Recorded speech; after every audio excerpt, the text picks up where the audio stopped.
Welcome, everyone, to Her Path, the podcast for busy women looking for health, happiness, and purpose. Today, we are talking about vulnerability in today's world. This is a topic that comes up in almost every one of our podcasts, and it's such a key to living an authentic, purposeful life. But today's world is different, right? There's so much going on. Wherever you land politically, wherever you land socially, religiously, any of those things, there's a lot going on, and there's a lot of divisiveness in the world today. And we want to talk about how you keep your vulnerability and keep showing up as your true, authentic self. Because sometimes it can be hard and sometimes it can be scary to be who you are and to show that, that soft underbelly of how you think and how you feel and what your values are. So today as we talk about being vulnerable, we'll go through some of the elements of what it means to be vulnerable, but how do we show up vulnerable in today and still protect ourselves, protect our peace, but have the freedom to be who we truly are? So before we dive into any of those, I would love to ask my success squad, my co-hosts here, experiences that you've had around being vulnerable. And, as we're all living in this tumultuous world of changes and lots of competing and conflicting ways to think about things. What does that mean to you in terms of vulnerability? Well, um, I think there's fear of judgment, like what will people think? I think we have to get into the fear of rejection because we all want to belong, and vulnerability can feel like a risk. I think perfectionism plays into it because people think that we need to have it all together to be valued. I think there's some conditioning that comes in because many of us were raised to be strong and not show emotion, especially women who are raised to be caretakers and not express their own needs. For me, vulnerability comes in acknowledging that I have emotions. Growing up, it was not something that, as a child, was very nurtured. We weren't really expected to have opinions or input, at least the way that I was raised. And so, you, conversing about how we were feeling or adding, our perspective was shut down very quickly. And crying wasn't something that was accepted either when you were, hurt or disappointed or even reprimanded. We would get um, in Spanish, our parents would say to us, I'll give you a reason to cry. You're crying? I will really give you a reason to cry if you want. So that usually meant like some kind of physical beating. And if we were crying because, we had something taken away or we didn't follow an instruction or, things that kids do that is normal. So that carries with you as an adult. Like we don't think about how it impacts us, in the long run, but that definitely affects us as an adult. So, um, for fear of, physical, violence against you or um, getting in trouble, that kind of trauma stays with you. Yeah. So that vulnerability of feeling emotions has been squashed down so far, and being like stoic and strong is something that is very, very challenging to get past, especially if you're not even aware that you're doing it sometimes. So it took a lot of digging and it took coaching to figure out that that's what I was doing a lot of the time. Because I always wondered, like, why do these people have so many emotions and thoughts and, all these things going through their heads? I'm either happy or I'm not. That's it. All this bullshit, whining, complaining, and yada, yada, yada. Like, they just need to just, just move on, buck up and get on with things. But that's because that's how I was raised. Otherwise, if I had an emotion, if I showed a tear, if I showed any vulnerability, I would get beat down. Right. And I think a lot of people who were raised who are maybe my age or older or were raised in different times where it was like a life and death situation that you just had to be strong and push forward. Um, it is really challenging to allow yourself to be vulnerable because being vulnerable literally meant life or death. Right. And that's what Right. it feels like. And it could be something stupid like speaking up in a meeting or something like, giving your opinion on, uh, you know, in a conversation or, showing up in a meeting room with a bunch of professionals and networking, it's like, what's the worst that can happen in that situation? Someone ignores you or they don't talk to you. But internally or in your mind, it feels like a life and death situation if I allow myself to be seen in some Right. way. And I feel like Nancy has similar, like you have very different upbringings, but similar in the fact that you had to be strong, that Mhm. you were that, Nancy, you were such a caretaker at such an early age, right? Taking care of your siblings and keeping the family unit together. But there's so many similarities here. So what I would love to hear is how did you overcome that over time? Because now you both live in vulnerability. You both are kind of experts in it. You share what's good, what's bad, what's hurtful, what's scary, you don't shy away from those emotions. So how did you come through that given your cultures and your upbringing? Gabby, why don't you start?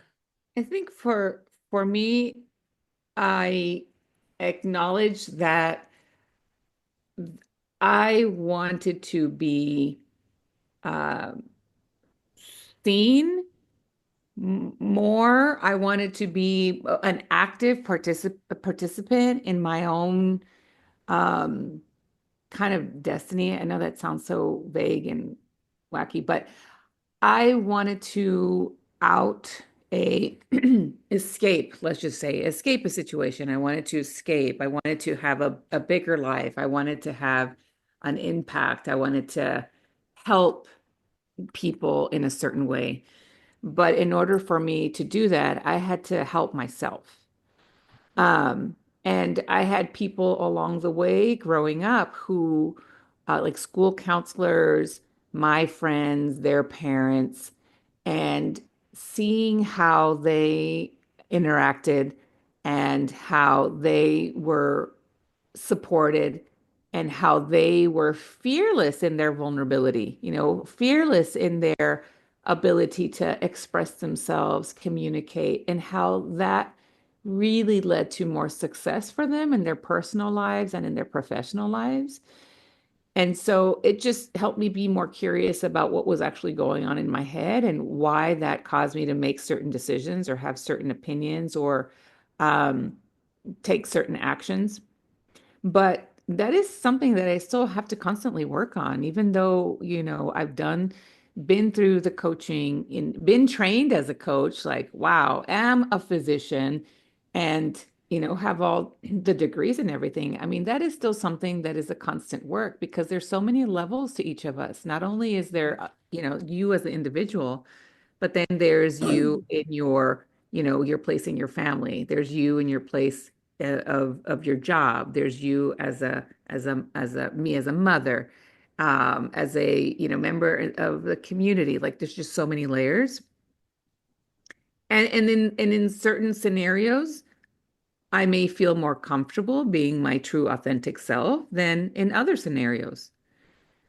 And and I think that's okay because that is a protection mechanism, but that is also a way that I see is appropriate for me to function because I am, ghetto fabulous. And yes, I do love, that part of me, but that may not be the most,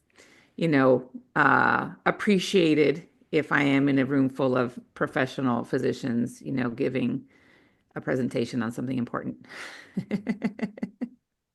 Love the ghetto fabulous. Yes. Yeah, that part is fun. It's really Yeah. fun. Not that the professional part isn't fun. I make it fun, but So Nancy, just to come back to the question we were talking about, how did you overcome your upbringing and your need to be strong and a caretaker to be who you are today, which is extremely vulnerable? Well, I think for me, it's just deciding that that way wasn't working out for me very well. And just saying, fuck it. I have to speak out. I need to speak out. It's good for me to speak out. And just visualizing what that would feel like to step out who I really am, which is I'm always rediscovering aspects of myself. Yeah, so it's making a decision that the other way wasn't really working out so much for me, and I can help more people from being vulnerable. Nice. Nice. So yeah, we want to turn back to our listeners, and if you're looking for ways to stay vulnerable and feel safe and confident in today's tumultuous world, we want to give you some tips around how to do that and how to slowly move into that. And I think the first thing is to take small steps. You don't have to flip a switch here to say, I'm going to go from being constrained and not sharing who I am and not talking about my vulnerabilities to being an open book and letting everybody see everything. Start with some little areas that you feel comfortable or less unsure of. Start small. Sharing small personal things in a workplace or with friends, or talking about how you're feeling about what's going on in the world, one thing at a time. Doesn't have to be all or nothing. Start small. And as you get comfortable with that, add on a little bit more from time to time. I think also remembering to be really honest with yourself and authentic. You want to show up as yourself. If you're someone of a minority and in a room or in a space or in a community, it just as Gabby was saying, she loves her ghetto background, right? Let's her, what was it? Ghetto fabulous, ghetto what? Yeah, yeah, ghetto fabulous. it's ghetto but fabulous. Yeah, ghetto fabulous. Don't be afraid to show up as that person because that's who you are. That's your authenticity, right? I think one of the other areas that's it's so hard to do this, but so important is to get comfortable with being uncomfortable, right? So when we're vulnerable and when we're sharing who we are in any room, in any community, it's going to be discomforting, right? There's going to be a level that is uncomfortable. And getting used to that and being okay with that, that's a muscle. We got to build that. But the more you can get comfortable with the uncomfortable, the better you're going to be able to share who you really are and to share what's really in your heart. I think you made a couple of really good points there. So vulnerability kind of being very similar to honesty Yeah. and allowing yourself to be uncomfortable. Because I know I used to equate vulnerability with weakness, Mhm. meaning not strong, pushover, um, not important, frail. Yeah. Those were the things that I previously would equate with vulnerability, falling apart all the time at the drop of a hat, Yeah. which in my mind were definitely not qualities that I aspired to.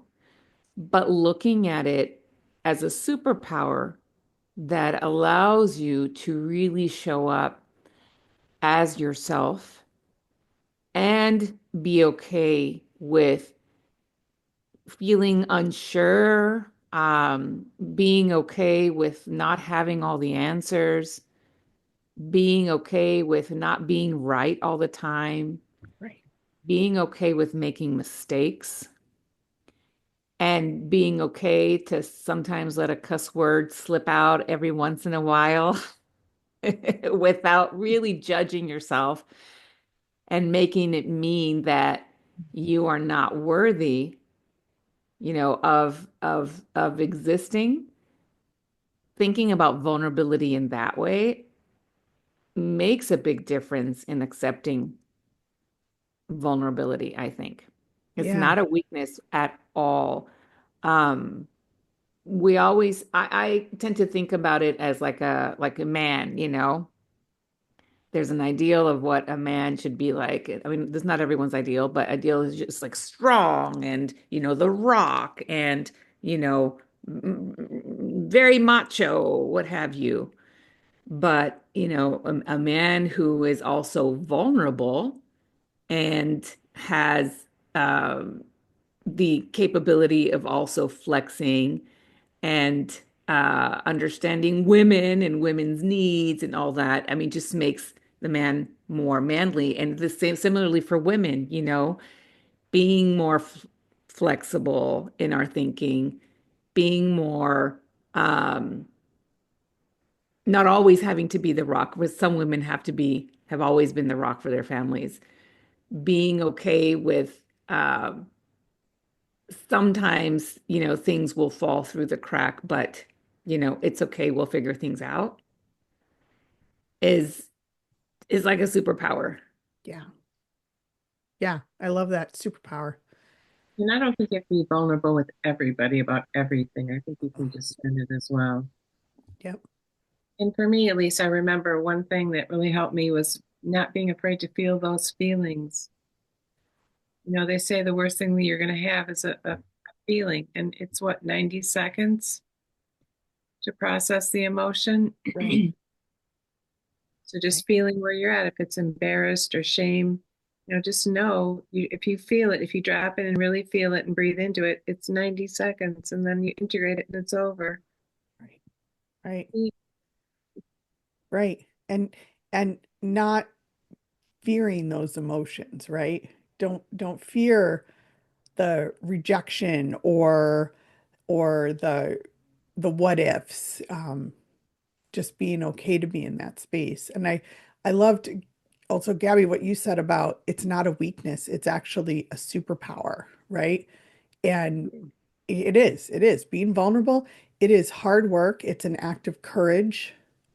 It's you have to love yourself in order to do it, right? I know who I am, and I know that I'm worthy of putting it out there into the world, right? So it takes a bit of compassion, it takes a bit of courage, self-compassion, courage, and it is a superpower. And it's not something that you can turn on or turn off. It's a practice, right? Oh So when my we God, talk, it's such a practice. it's Yeah, I practice, agree. right? It takes work, it takes time. We're going to stumble. We're not always going to do it right. To your point, Nancy, we might be vulnerable with the wrong people sometimes, but you keep doing it and you keep coming back and you keep trying it again and you build that muscle. You build that practice. Like I'll give you an example. Yesterday, my daughter, she's pre-med in college, and asking her about how did you do on your exam? She's like, I think I failed my physics exam. Mhm.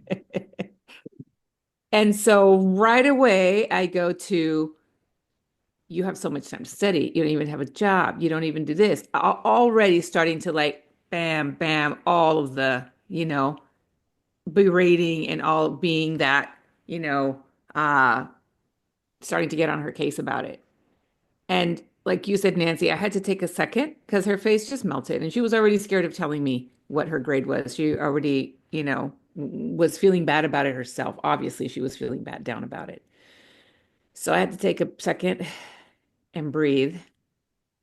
And I said, I'm sorry, honey. I just don't want, I just get worried for you that I just don't want it to be so hard for you. And it's okay. We will figure out how to make get that grade to come up. We're going to figure out how to get the resources that you need so that you can do better next time. But old me would not have given that. I'm sorry that I'm berating you and getting on your case because I'm worried about your education. it would have just been like, get your shit together. Otherwise, why am I paying all this money for you to go to school if you're not doing anything with it, you know? And so it takes like, squeaky wheels turning to get that, admitting that my reaction is not the greatest. And let's figure out how to support you instead of beating you down. It takes so much work and Yeah. insight to allow that vulnerable side to show up, you know? Oh, yeah. And the whole idea of being vulnerable with your kids Mm. and showing that vulnerable side, it's so in conflict with the traditional ideas of parenting. And you know what I mean? Like Right, I have a similar story. My son is a senior and he's applied to some very, very good schools and he wants to be an aerospace engineer, and that's extremely competitive.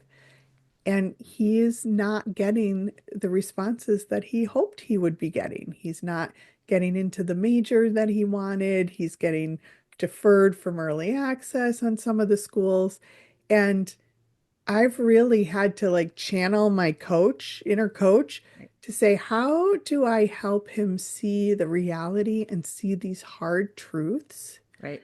in a way that keeps him whole and doesn't, like you said, melt him, right? Like your daughter just melted. And Hmm. it it has been one of the hardest things for us as a parent to kind of navigate with him. Because the truth is, he's a really smart kid, but he Right, hasn't put the effort in.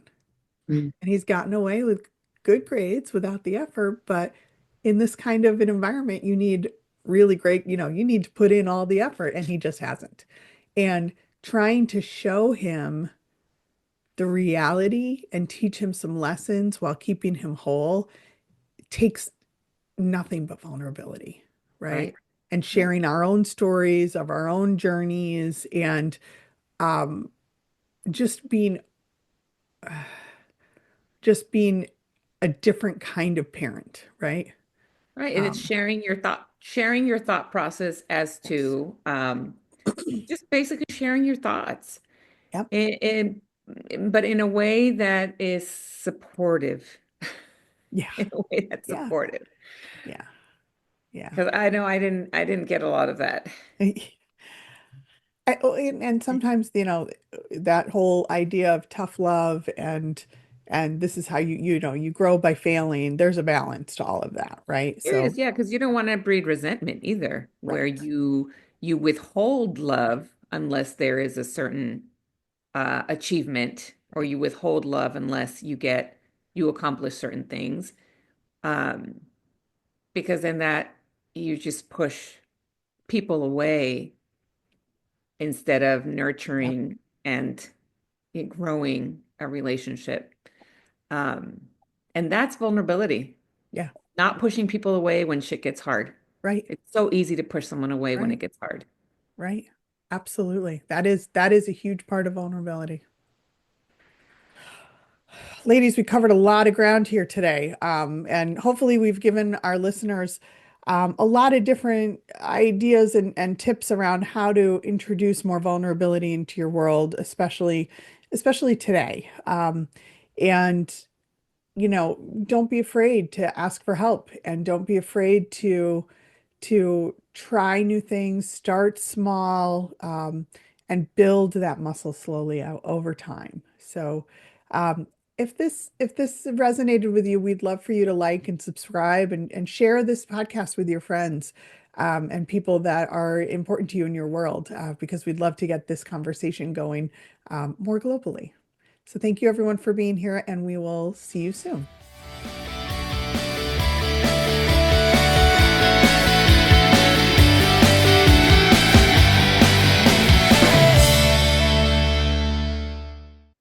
Hey, one more thing before we leave. This podcast is for informational and entertainment purposes only. We are certified professional coaches, but this broadcast is not a substitute for medical or psychological advice. Okay, thanks for listening. See you next week.